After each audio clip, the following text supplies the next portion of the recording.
now I'm going to turn it over to Amanda Himes from Caltrans Office of Civil Rights, and she's going to talk a little bit about navigating Contractors Corner. And then we'll go into the disparity study portion of the meeting. Thank you, Kevin. As Kevin said, my name is Amanda Himes. I am with Caltrans Office of Civil Rights. And so tonight, I know that we've done a couple different sessions giving you information about how to get certified with Caltrans, and a lot of people ask what comes after getting certified. How do I find projects? So one of the questions that we're going to answer tonight with the short time that we do have is how to find projects on Caltrans Contractors Corner. So what Contractors Corner is basically where we house most of our construction projects. So our major construction projects are going to be listed there. Our minor B projects, some of them are going to be listed there. You can also find them on our Cal eProcure website. So basically, I have a couple slides here on the presentation. However, I figured it might be a good idea to do somewhat of a live demonstration so that we can kind of click around together and show you some of the features that are located on Caltrans Contractors Corner. From the poll results, it seems that some of you are familiar with the website, and then some of you aren't. So place any questions or comments you might have in the chat. I'll try to keep up with that as we're navigating to see if there's any specific questions that I could show you while we're doing this live demonstration. So I am going to share my screen. Let's see, let's hope this works. Gotta love technology with these presentations. Okay. So hopefully everyone can see my screen here. Looks great, Amanda. Okay, thank you. So basically, I'll start from the beginning. So if you go to Caltrans' main website, which is dot.ca.gov, you're going to wind up here with this great banner that has pictures of our highways and news about Caltrans. But where you're really going to want to click is up here with Work with Caltrans. So if you click at the top header there, Work with Caltrans, you'll see there's quite a few different links. You'll click on Contractors Corner, and it'll take you to this screen, which is pretty much your main home screen for information about construction projects. So once you scroll to the bottom of the screen, there's many options here on the tab. Where we're going to be going right now is to advertisement. And again, anyone can, or Kevin or Whitney, you can chime in if I'm going too fast or my screen gets jumbled. One thing I did want to note is that we do have a 12-month look ahead report, which lists all of our projected contracts that are coming up over the next 12 months, subject to change, with funding and such, but that is generally what we're going to be advertising in the next 12 months. So that link is here, and I'll give you a quick, hopefully this works, quick glance at what that report looks like. So just move it over here.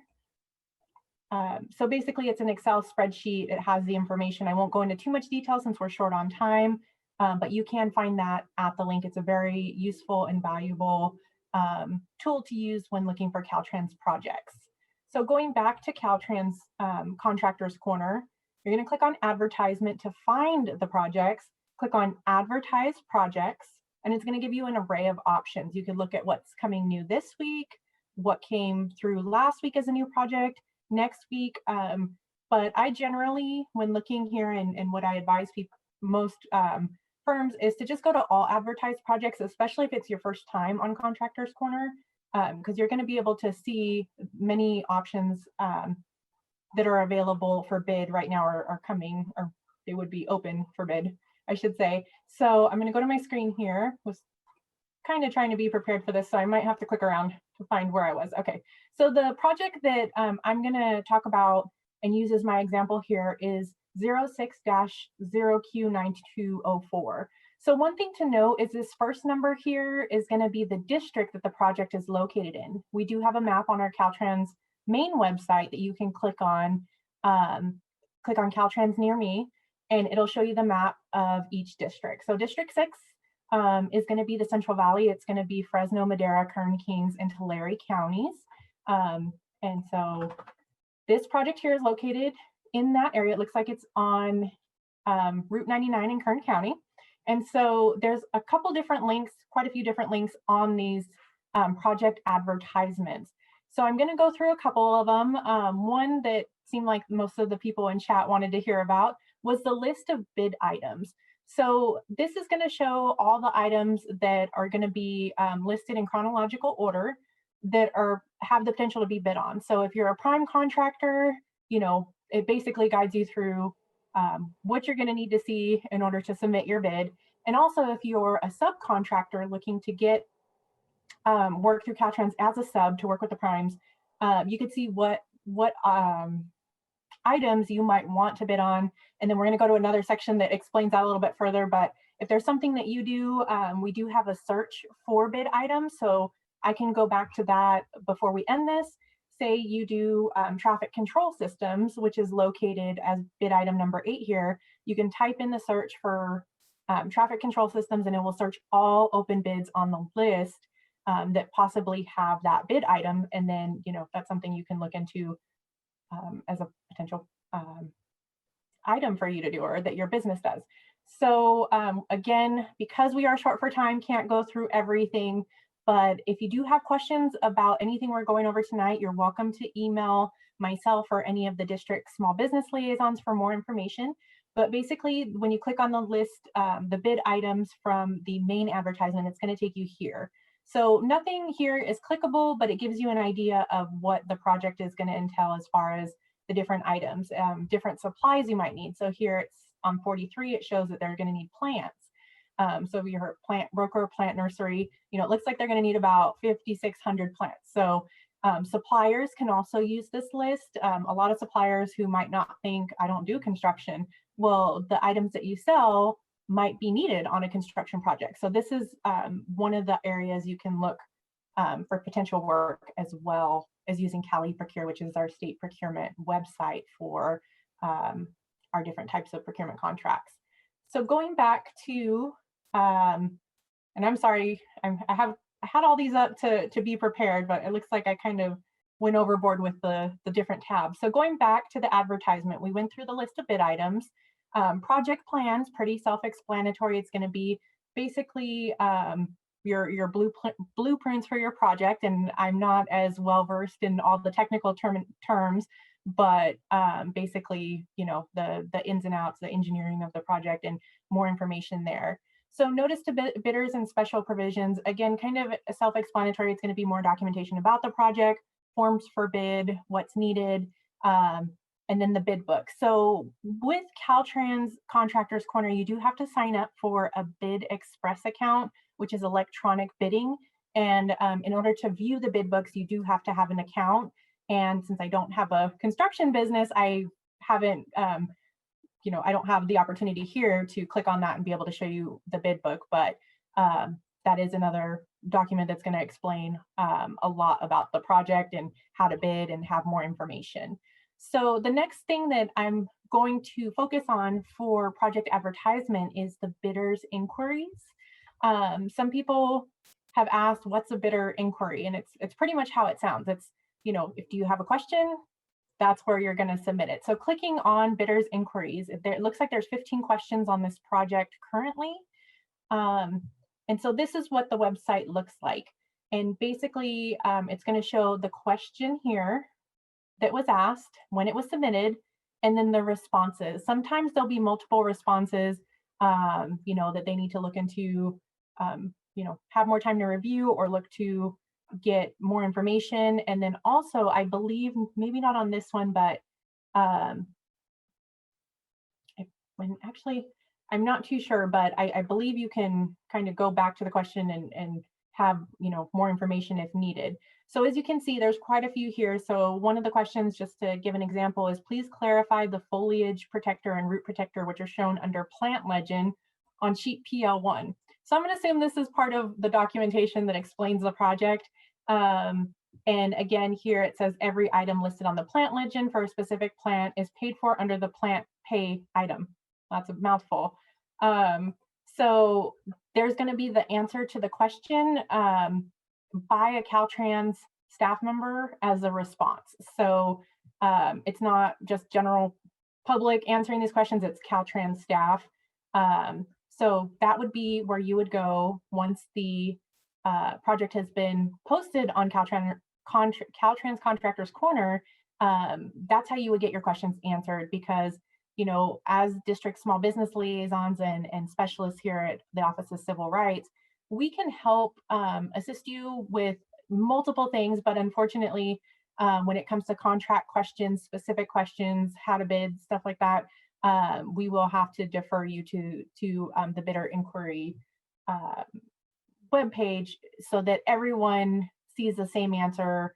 And if the question's been asked before, usually, they'll say it's there in the bidder's inquiry list. So that's pretty much what bidder's inquiry is. And most projects maybe have a couple of questions. I see the next one has 28. I don't think I've seen that many questions for a while. So that's interesting. And then again, going through the advertisement, the addenda. So if anything needs to be updated after the project has gone out for public viewing, they'll add an addenda if there's any changes to the plans. There's multiple reasons. I don't know all of them personally, but I do know that that is one thing you want to pay attention to, especially if you're bidding, to see if anything has been added, especially before you submit your final bid. You might want to check just to see if anything has been added in this addenda section, and it'll always be highlighted red.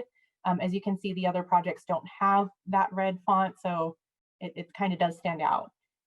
Moving down the advertisement, it says when the bids open, when it was advertised. One thing to keep in mind is that the date and time that the bids close, you don't want to be late. Your bid will not be accepted. So really, really pay attention to dates that are listed here in the bid book, and when you're bidding, pay attention to the time. It's super important. And then also it'll show the estimate. So this project's going to be a $53 million project.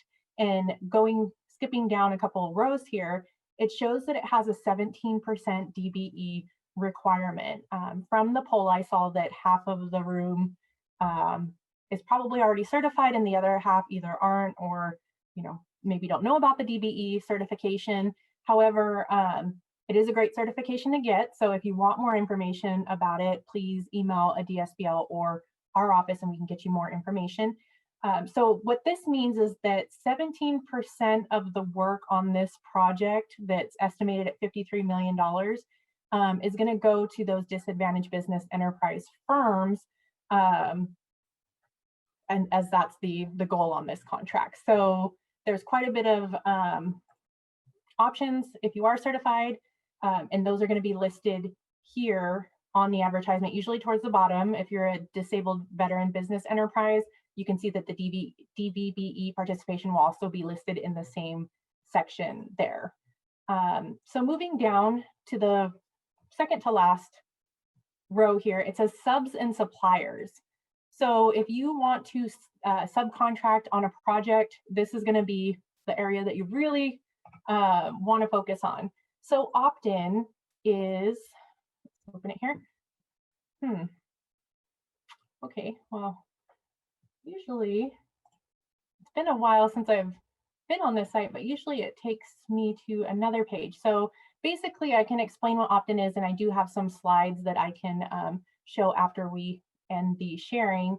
But opt-in is basically going to be the way that you can let prime contractors know that you're interested in working with them on that project. Going back to the bid item list that we looked at just a few minutes ago, if you see, hey, I could probably do bid item 4, 7, and 27, when you go to opt in, you can let the prime contractors, know that you're interested, and also as part of that, create an advertisement for yourself. So let me get back here. I'm sorry about this.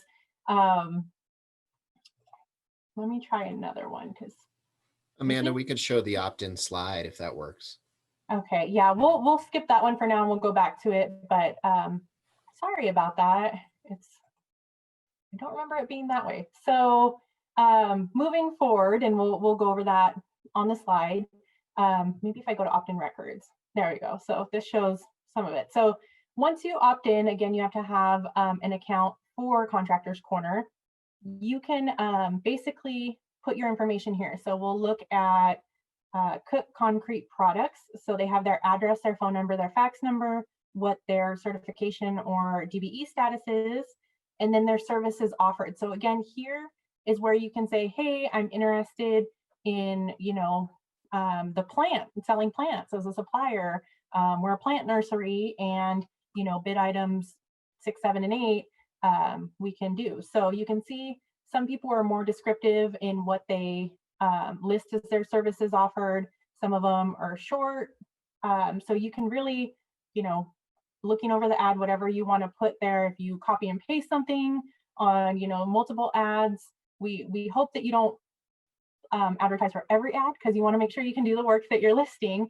But again, this is an area for you to show primes who might be bidding on the project that you're interested in working on that project. So again, you'll have to log in, but this is basically what the primes would see. And then they have your contact information too.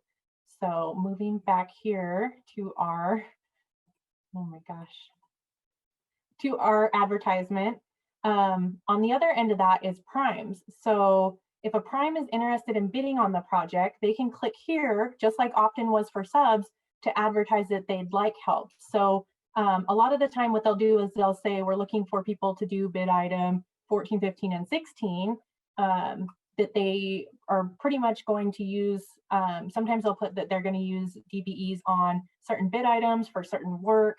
So if you are a DBE, you can go here as well and see where the specific companies that are wanting to bid as a prime, what type of work they're looking for that project. So it kind of goes both ways, where as a subcontractor, you have the option to let them know, and primes have the option to let subcontractors know what they might want to do work on. So as you can see, we won't go over too much, but they'll list here, they're looking for qualified subs, suppliers, including DBE firms for the following types of work, and it goes on and on and on. So that is what the primes advertising for help looks like.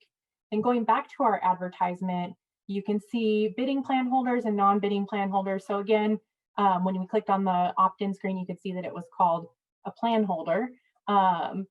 So that's pretty much the advertisement. I know we went through that super fast. We definitely can set up time to go over with any of you more information, more steps, dig a little bit deeper and answer your questions.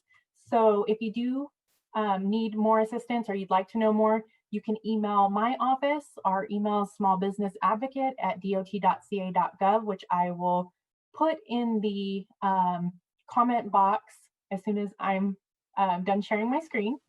And then also I will link to Caltrans Contractors Corner so that you have that link available. So with that being said, we'll take questions. Whitney, are there any questions? I don't have any yet. We can give people a minute or two. And just as Betsy's clicking through these, we will include the slides in the email that we send out as a follow-up that go through most of what Amanda just went through live. So if you think that you got it and don't quite feel like you need to go through it again with her, but want to refer back, you will have those slides in your inbox in the next day or two.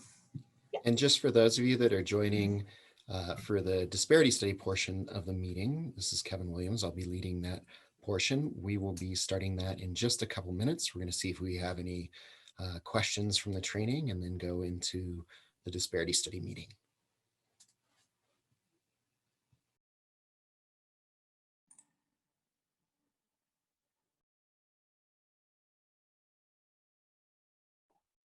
And I just want to say thank you everyone for being here and for coming to the presentation. And I think we just had one question that was sent to me privately, but where would you sign up for a Contractors Corner account? I just put the link in the chat, so you can click that link and then click sign up for an account, and it's pretty self-explanatory after that. And then you can kind of explore the Bid Express software. If you did want to bid on a project, the link is also on that page. So there's no more questions. Thank you to everyone. I got one question. I got a question. I'm Jesse Vidrio. I'm a paint contractor.